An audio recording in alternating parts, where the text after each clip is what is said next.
दोस्तों, कतर ने ईरान को धमकी दी है कि बिना वजह, बिना किसी रीजन हमारे सिविलियंस को, हमारे इंफ्रास्ट्रक्चर को जो ईरान ने नुकसान पहुंचाया है, ये खाली नहीं जाएगा, अनआंसर्ड नहीं होगा। इसकी जवाबी कार्रवाई हम करेंगे। कतर ने कहा कि हमारे सिविलियंस के इलाकों पर सिविलियंस को निशाना बनाया ईरान ने यहां तक कि इंटरनेशनल एयरपोर्ट को निशाना बनाया, जिन हमलों को हमने काफी मुश्किल से रोका। जी हां, और बदला लेने की बात कतर ने कर दी है। सिर्फ यही पहला झटका नहीं है, दूसरा बड़ा अपडेट यह है कि कतर ने ईरान से, ये देखिए official letter head, official statement है, कतर ने ईरान से रिश्ते तोड़ लिए हैं। जी हां, सही सुन रहे हैं आप, कतर ने ईरान से सारे रिश्ते तोड़ लिए हैं। मेरे दोस्तों, ईरान ने पीट पीट के सबको एक लाइन में लगा दिया है। ये देखिए, कतर, यूएई, बहरीन, सऊदी अरब, जॉर्डन, कुवैत और अमेरिका, इन सब ने, ये देखिए, इन सब ने एक साथ ईरान के हमलों की निंदा की है। ईरान ने इतना पीटा है इन सबको कि सब एक लाइन में खड़े हो गए हैं, एक साथ बोल रहे हैं। जंग में फ्रांस भी कूदने की तैयारी में है, लेकिन फ्रांस ने एक बात सही कही। फ्रांस ने आधिकारिक तौर पर कहा कि ईरान पर हमले से पहले यूएन में चर्चा होनी चाहिए थी कि क्या करना है, तो ऐसे हालात ना होते। वहीं फ्रांस ने यह कहा कि जिस तरह से अरब के हालात हैं, हम सोच रहे हैं कि अरब को बचाने के लिए हम जमीन पर उतर आए। सऊदी अरब ने कंफर्म किया है कि प्रिंस सुल्तान मिलिट्री एयरबेस के करीब हमने ईरान की बैलिस्टिक मिसाइल को मार गिराया है। आपको यकीन नहीं होगा, ईरान के अंदर यहूदी लोग भी रहते हैं जो ईरानी यहूदी हैं। उन्होंने स्टेटमेंट जारी किया है और ईरान के ऊपर हमला करके आयतुल्लाह सैयद अली खामनाई को जो शहीद किया है, इस हमले की इजराइल और अमेरिका की निंदा की है और कहा है कि हम हर तरह से ईरान के साथ हैं और सुप्रीम लीडर ऑफ ईरान के खून का बदला लिया जाएगा। उधर इजराइल कह रहा है कि हमने ईरान के 2 इंटेलिजेंस सीनियर ऑफिशियल को कत्ल किया है। स्ट्रेट ऑफ हॉर्मुज लगभग ईरान बंद कर रहा है, लगभग आप समझ लीजिए बंद ही हो गया है। दुनिया का 20% तेल इसी इलाके से जाता है और 30 से 35% लिक्विफाइड नेचुरल गैस इसी इलाके से जाती है। अब ये पूरी तरह से एरिया बंद हो रहा है, इसीलिए सोने के दाम भी आप देख रहे होंगे बढ़ रहे हैं, इसीलिए गैस और तेल के भी दाम बढ़ रहे हैं। ईरान के राष्ट्रपति ने कहा कि मैंने अपने लोगों को आदेश दिया है कि लोगों को बचाने का, लोगों के लिए काम करने के लिए सड़कों पर आएं, लोगों के लिए काम करें और जंग को खत्म करने की तरफ आगे बढ़े। हजरात, फुटबॉल बन गया है अपना वाला।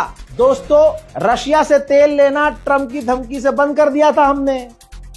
एक फोन कर देता है वो तो अगला पैंट में मुंह लगता है, तो हम क्या करें। बहरहाल, मेन बात यह है, ब्लूमबर्ग की रिपोर्ट में आ चुकी है बात कि जो स्ट्रेट ऑफ हॉर्मुज है वो बंद हो रहा है और पर्शियन गल्फ बंद हो रहा है, जिसकी वजह से रेट तेल और गैस के बढ़ रहे हैं। अब भारत की कंपनियां सोच रही हैं कि दोबारा से रशिया से तेल लिया जाए। हजरात, बहरीन के पोर्ट पर एक समुद्री जहाज टैंकर खड़ा हुआ था, उस पर भी, खड़े हुए टैंकर पर भी ईरान ने ड्रोन दाग दिया है। खौफ में इजराइल इतना है कि इजराइल ने अपने मुल्क में गैस की और तेल की कंपनियों से कह दिया है कि कुछ वक्त के लिए काम बंद कर दो। अब असली खेल सामने आ रहा है।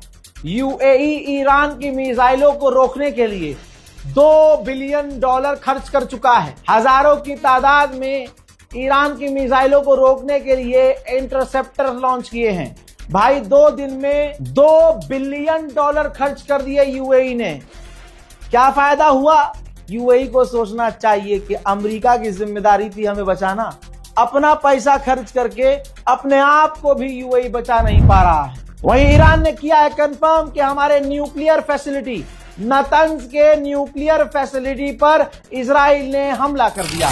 ईरान ने सफाई दी है कि हम किसी भी तेल की कंपनी या तेल की फैक्ट्री, रिफाइनरी पर हमला नहीं करेंगे। हमारा ऐसा कोई इरादा नहीं है कि किसी देश के हम इंटरेस्ट को नुकसान पहुंचाएं, लेकिन हम उन तमाम जगहों को निशाना बनाएंगे जिसमें अमेरिका इजराइल का फायदा और इंटरेस्ट होगा। जहां अमेरिका और इजराइल होंगे हम वहां हमला करेंगे। अमेरिका का जो बेस है बहरीन में, उसकी सैटेलाइट इमेज देख लीजिए, बिफोर और आफ्टर देख लीजिए। ईरान के हमले से पहले कैसा था और ये देखिए ईरान के हमले के बाद पूरा अमेरिका का मिलिट्री बेस कोयला हो चुका है जलकर। इजराइल की तो सांस इतनी अटकी हुई है कि इजराइल ने अपना इंटरनेशनल बेन गुरियन एयरपोर्ट अगले फ्राइडे तक के लिए परमानेंट बंद कर दिया है। ईरान तो रुक ही नहीं रहा है। ईरान ने एक बार फिर से यूएई के ऊपर अमेरिकी एसेट्स को निशाना बनाकर ड्रोन और मिसाइलें दागी हैं।